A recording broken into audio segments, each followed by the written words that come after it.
ഓഡുവിൻ്റെ version 18 fixed assets എങ്ങനെയാണ് setup ചെയ്യുന്നതിനെ കുറിച്ചിട്ട് ഞാനൊരു വീഡിയോ ചെയ്തിരുന്നു. ഇപ്പോൾ ഇത് 19.4 ആണ് വേർഷൻ. നല്ല ഡിഫറൻസ് ഉണ്ട്. കാരണം സെറ്റിങ്സിൽ കുറച്ച് മാറ്റം തന്നെ വരുത്തിയിട്ടുണ്ട്. ഓഡുവിൽ നമ്മൾ പഴയ വേർഷനിൽ ചെയ്തിരിക്കുന്നതെന്ന് പറഞ്ഞാൽ, ഞാനിപ്പോൾ ഇവിടെ അക്കൗണ്ടിങ് ആപ്പ് ഓപ്പൺ ആക്കിയിട്ട് സെറ്റിങ്സിൽ ഇവിടെ അസറ്റ് മോഡൽ ക്രിയേഷൻ ചെയ്യാനായിരുന്നു 18 വേർഷനിൽ ഉണ്ടായത്. പക്ഷേ 19 വേർഷനിൽ എത്തിയപ്പോൾ അത് ഡിപ്രിസിയേഷൻ മോഡൽ ക്രിയേഷൻ ചെയ്യാനാക്കിയിട്ടുണ്ട്. അസറ്റ് മോഡലല്ല, ഡിപ്രിസിയേഷൻ മോഡൽ ക്രിയേഷൻ ചെയ്യാനാക്കിയിട്ടുണ്ട്. ഓക്കെ, ഇതിപ്പം ഓൾറെഡി ഇവിടെ ഒരു 60 മന്ത്സിൻ്റെ ലിനിയർ ഒക്കെ ചെയ്ത് വെച്ചിട്ടുണ്ട്. ഉദാഹരണത്തിന് ഇപ്പോൾ ഞാൻ 60 മന്ത്സിൻ്റെ ഓപ്പൺ ആക്കി കഴിഞ്ഞാൽ ആ ഡിപ്രിസിയേഷൻ്റെ മോഡൽ നെയിം 60 മന്ത്സ് ലീനിയർ എന്നാക്കിയിട്ടുണ്ട്. സ്ട്രൈറ്റ് ലൈൻ മെത്തേഡിൽ 60 മാസത്തേക്കാണ്. 60 മാസത്തേക്ക് എന്ന് പറയുമ്പം 5 വർഷം കൊണ്ട് ഒരു അസറ്റ് 0 ആണെങ്കിൽ 100% ടോട്ടലി, അതിന് 5 ഡിവൈഡ് ചെയ്യുമ്പോൾ 20% ഡിപ്രിസിയേഷൻ ഇയർലി പോകും. അപ്പോൾ 60 കൊടുത്തുകൊണ്ട് മന്ത്ലി ചാർജ് ചെയ്യും. ഇതാണ് ഡിപ്രിസിയേഷൻ മോഡൽ ക്രിയേറ്റ് ചെയ്തിരിക്കുന്നത്. ഓക്കെ, അപ്പോൾ നമ്മൾ അസറ്റ് മോഡൽ ക്രിയേറ്റ് ചെയ്യും. അത് നമ്മൾക്കറിയണം.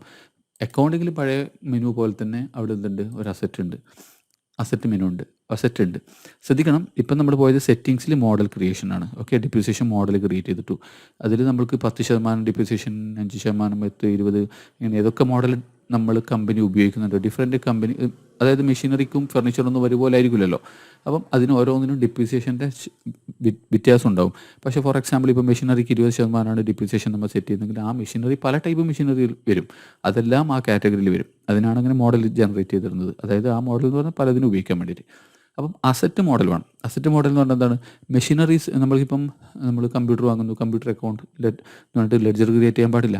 കാൽക്കുലേറ്റർ വാങ്ങുന്നു, കാൽക്കുലേറ്റർ എന്ന് പറഞ്ഞാൽ ചെറുതല്ല ഞാൻ ഉദ്ദേശിക്കുന്നത്, അത് സ്റ്റേഷനറി പോകും. അതല്ലാതെ വലിയ എമൗണ്ടിൽ ഫിക്സ് കമ്പ്യൂട്ടർ, പ്രിൻ്റർ ഇങ്ങനെയുള്ള സാധനങ്ങളൊക്കെ നമ്മൾ എന്താണ് കമ്പ്യൂട്ടർ ആൻഡ് ആക്സസറീസ് എന്ന് പറയുന്ന ഒരു കോമൺ ലെഡ്ജറിലേക്കായിരിക്കും ഇടുക.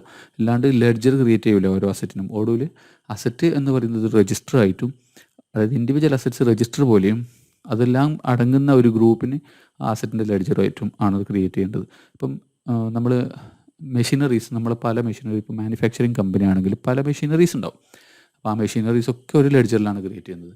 അപ്പം നമ്മൾക്കിപ്പം അക്കൗണ്ടിങ്ങിൽ അസറ്റ്സ് എന്ന് പറയുന്ന മുമ്പേ ഉണ്ടായ അതുപോലെ ഒരു മെനു ഉണ്ട്. ആ മെനുവിൽ ചെറിയ വ്യത്യാസം വരുത്തിയിട്ടുണ്ട്. അക്കൗണ്ടിങ്ങിൽ അസറ്റ്സ്, അതിൽ ന്യൂ എടുക്കുക. ഇപ്പം ന്യൂ എടുക്കുമ്പോൾ ഇവിടെ അസറ്റിൻ്റെ പേര് തന്നെയാണ്. ഇവിടെ ലെഡ്ജറല്ല, ഇത് അസറ്റിൻ്റെ പേരാണ്. ഇപ്പം മെഷീനറീസ് ആണെങ്കിൽ നമ്മളവിടെ മെഷീനറീസ് അടിക്കും. എന്നിട്ട് ഇവിടെ ഫിക്സഡ് അസറ്റ്സ് എന്ന് പറയുന്ന ഫിക്സഡ് അസറ്റ്സ് സെലക്ട് ചെയ്യുമ്പോൾ നമ്മൾ കഴിഞ്ഞ പ്രാവശ്യം മുമ്പ് ഇവിടെ ചെയ്തുകൊണ്ടിരുന്നത് എന്താണ്, അസറ്റ് മോഡലാണ് സെർച്ച് ചെയ്യുന്നത്. ഇവിടെ ഫിക്സഡ് അസറ്റ്സിൻ്റെ അക്കൗണ്ടാണ്. ഈ അക്കൗണ്ട് സെലക്ട് ചെയ്യുമ്പോൾ ബൈ ഡീഫോൾട്ടായിട്ട് നിങ്ങൾക്കറിയാം ഫിക്സഡ് അസറ്റ്സ് വന്നു, എക്സ്പെൻസ് എല്ലാം മാച്ചായിട്ട് വന്നിട്ടുണ്ട്. അപ്പോൾ ഇത് എവിടുന്ന വരുന്നുള്ളത് ഞാൻ പറയാം. അപ്പോൾ നമ്മൾ ഫിക്സഡ് അസറ്റ്സിൻ്റെ ഈ മെനുവിൽ മാറ്റങ്ങൾ വന്നത് ഇതാണ്. ഇവിടെ മോഡലായിരുന്നു മുമ്പൊക്കെ, ഇപ്പം മോഡലല്ല. ഡിപ്രിസിയേഷൻ ഷെഡ്യൂളും എല്ലാം ഇവിടെ സെലക്ട് ചെയ്യാനുണ്ട്. നമ്മൾക്കിപ്പം അതിന് മുന്നേ നമ്മൾ മനസ്സിലാക്കേണ്ടത് ഓഡു 19.4 ഉള്ള വ്യത്യാസം എന്ന് പറയുന്നത്, ചാർട്ട് ഓഫ് അക്കൗണ്ട് ക്രിയേറ്റ് ചെയ്യുമ്പോഴാണ് നമ്മൾക്ക് എന്ത് ചെയ്യാൻ പറ്റുന്നത്, ഓരോ ഫിക്സഡ് അസറ്റ് ലെഡ്ജറിനും ഏതൊക്കെ ഡിപ്രിസിയേഷൻ ലെഡ്ജറാണ് ജനറേറ്റ് ചെയ്യേണ്ടത്, കണക്റ്റ് ആവേണ്ടതിൽ നോക്കുന്നത് ഇവിടെ നിന്നാണ്. ഓക്കെ, ഇവിടെ ഇപ്പം ചാർട്ട് ഓഫ് അക്കൗണ്ടിൽ ഞാൻ ക്യാൻസൽ ചെയ്തിട്ട് സെറ്റിങ്സിൽ ചാർട്ട് ഓഫ് അക്കൗണ്ട്സ് എടുക്കുകയാണ്. ചാർട്ട് ഓഫ് അക്കൗണ്ട്സ് എടുക്കുന്നു. ഓക്കെ, ഞാൻ ന്യൂ എടുത്തിട്ട് എക്വിപ്മെൻറ്റ്സ് എന്ന് പറഞ്ഞിട്ട് ഞാനൊരു ലെഡ്ജർ ക്രിയേറ്റ് ചെയ്യുന്നു. ഫിക്സഡ് അസറ്റ്സ് എന്നുള്ള ലെഡ്ജറാണ്.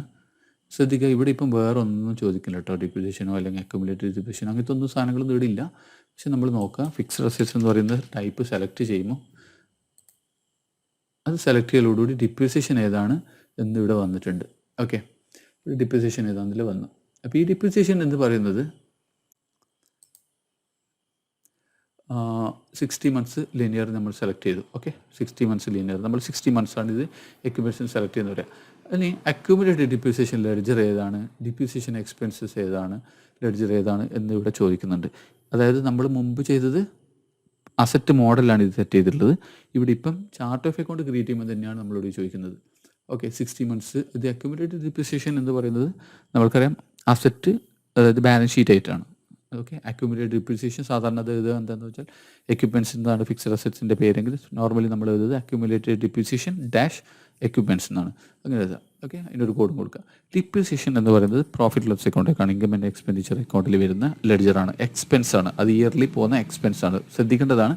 ഡിപ്രിസിയേഷൻ എന്ന് പറയുന്നത് ഈ ഡിപ്രിസിയേഷൻ ക്രിയേറ്റ് ചെയ്യുമ്പോൾ ഇവിടെ ഡിപ്രിസിയേഷൻ ഇപ്പം നമ്മൾ സെലക്ട് ചെയ്ത് നോക്കിയാൽ ഇവിടെ ഏതെങ്കിലും ഒന്ന് സെലക്ട് ചെയ്താൽ നമുക്ക് ഓക്കെ ആവില്ല. നമ്മൾ എന്തായാലും ഡിപ്രിസിയേഷൻ തന്നെ സെലക്ട് ചെയ്യണം. നമ്മൾ ആദ്യം ഡിപ്രിസിയേഷൻ്റെ ലെഡ്ജറും കൂടെ ക്രിയേറ്റ് ചെയ്തിടാം. അസറ്റ് ക്രിയേറ്റ് ചെയ്യുമ്പോൾ അത് ഡിപ്രിസിയേഷൻ ലെഡ്ജറും കൂടെ ക്രിയേറ്റ് ചെയ്തിടാം.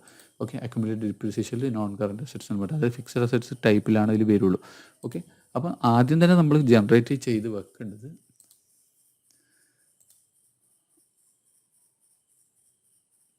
അക്യുമുലേറ്റഡ് ഡിപ്രിസിയേഷൻ്റെയും ലെഡ്ജർ ജനറേറ്റ് ചെയ്ത് വെക്കുക. അതിന് ശേഷം നമ്മൾ അസറ്റ് ക്രിയേറ്റ് ചെയ്യുക, അതായത് chart of account asset ledger create ചെയ്യുക, ഡിപ്രിസിയേഷൻ ലെഡ്ജർ ക്രിയേറ്റ് ചെയ്യുക, അക്യുമുലേറ്റഡ് ഡിപ്രിസിയേഷൻ്റെ ലെഡ്ജർ ക്രിയേറ്റ് ചെയ്യുക. പിന്നീട് അക്കൗണ്ടിങ്ങിൽ വന്നിട്ട് ഫിക്സഡ് അസറ്റ്സ് ക്രിയേറ്റ് ചെയ്യുക.